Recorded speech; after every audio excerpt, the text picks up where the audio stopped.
Hey, second grade. So today we're going to start reading The Wild Robot. Like I said in one of my last videos, The Wild Robot by Peter Brown was a Global Read Aloud choice a few years ago, and I just loved it. And my class loved it so much that I ended up, Mrs. Kitson ended up buying for us The Wild Robot Escapes. So we read The Wild Robot, and then a few weeks later we ended up reading The Wild Robot Escapes. And like I said, my class absolutely loved the book. I absolutely love the book. So I do try to read it each year with my classes, or at least my second grade classes. So this is The Wild Robot, and I will read a few chapters. Get comfortable. If you're reading along, you can read along. If not, like I said, just sit back, get comfortable, and I'm going to read a few chapters to you. Chapter 1, The Ocean. Our story begins on the ocean, with wind and rain and thunder and lightning and waves. A hurricane roared and raged through the night, and in the middle of the chaos, a cargo ship was sinking. Down, down, down to the ocean floor. The ship left hundreds of crates floating on the surface.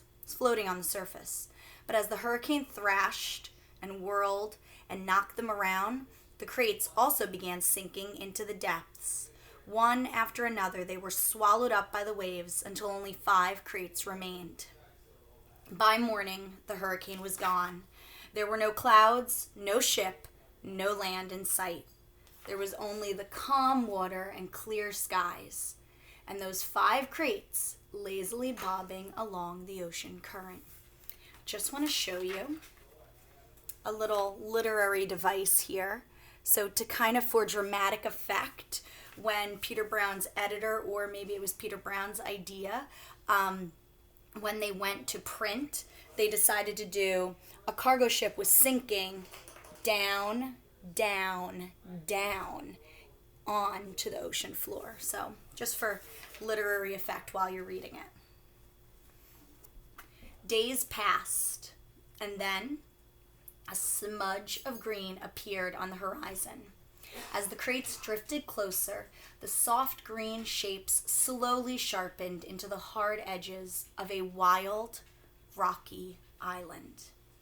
The first crate rode to the shore in a tumbling, rumbling wave and then crashed against the rocks with such force that the whole thing burst apart. Now, reader, what I haven't mentioned is that tightly packed inside each crate was a brand new robot. The cargo ship had been transporting hundreds of them before it was swept up by the storm. Now, only 5 robots were left. Actually, only 4 were left, because when the first crate crashed against the rocks, the robot inside shattered to pieces. The same thing happened to the next crate. It crashed against the rocks, and the robot parts flew everywhere. Then it happened to the next crate, and the next. The robot limbs and torsos were flung onto edges. The robot heads had splashed into a tide pool. A robot foot skittered into the waves. And when it came to the last crate, it followed the same path as the others. But instead of crashing against the rocks, it sloshed against the remains of the first 4 crates. Soon, more waves were heaving up onto the water, and it soared through the air, spinning and glistening until it slammed down into a tall shelf of rock. The crate was cracked and crumbled, but the robot inside was safe.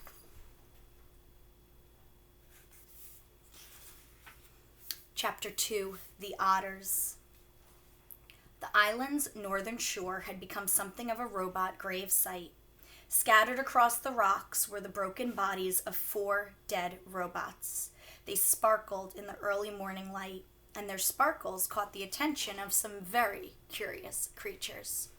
It's interesting, and I start to think about how we were comparing the words robot and wild, and one of the things that we mentioned was a robot is not alive. So I find it purposeful that Peter Brown says 4 dead robots, because something that's not alive can't be dead.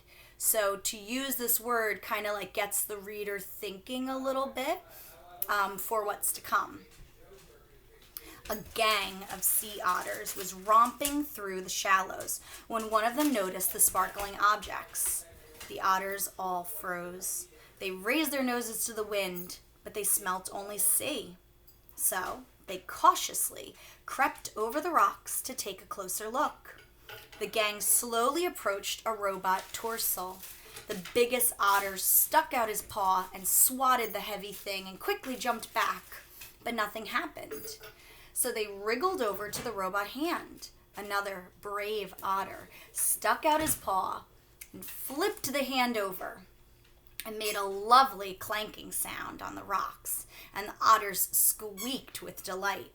That squeak came from my dog playing with a dog toy, so it was like perfect timing, he must know. They spread out and they played with the robot arms and legs and feet. More hands were flipped, and one of the otters discovered a robot head in the tide pool, and they all dove and took turns rolling it around the bottom.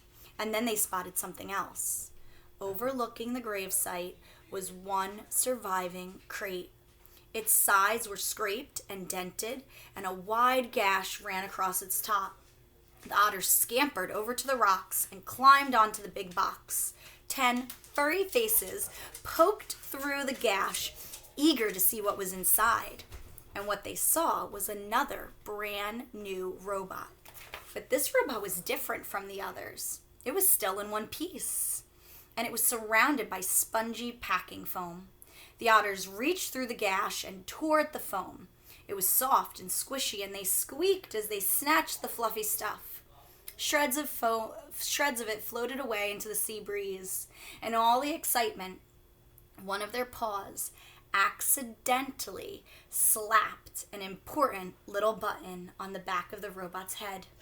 Click. It took a while for the otters to realize it, but something was happening inside the crate. Everyone stopped and stared, and then the robot opened its eyes. Oh, her eyes. It's a girl robot. Chapter 3, The Robot. The robot's computer brain booted up. Her programs began coming online, and then, still packed in her crate, she automatically started to speak. Hello, I am Rosum Unit 317134, but you may call me Roz. While my robotic systems are activated, I will tell you a little bit about myself. Once fully activated, I will be able to move and communicate and learn. Simply give me a task and I will complete it. Over time, I will find better ways to complete my tasks. I will become a better robot. When I am not needed, I will stay out of the way and keep myself in good working order. Thank you for your time. I am now fully activated. This reminds me of Quinn's answer in our Flipgrid videos about how they have a robot around their house that I think she said does the vacuuming, but kind of the same idea. So these robots were shipped to people's houses, and when they became activated, they would help people around the house. And now Roz finds herself on a deserted island. Chapter 4, A Robot Hatches. As you might know, robots don't really feel emotions, not the way animals do. And yet, as she sat in her crumpled crate, Roz felt something, like curiosity.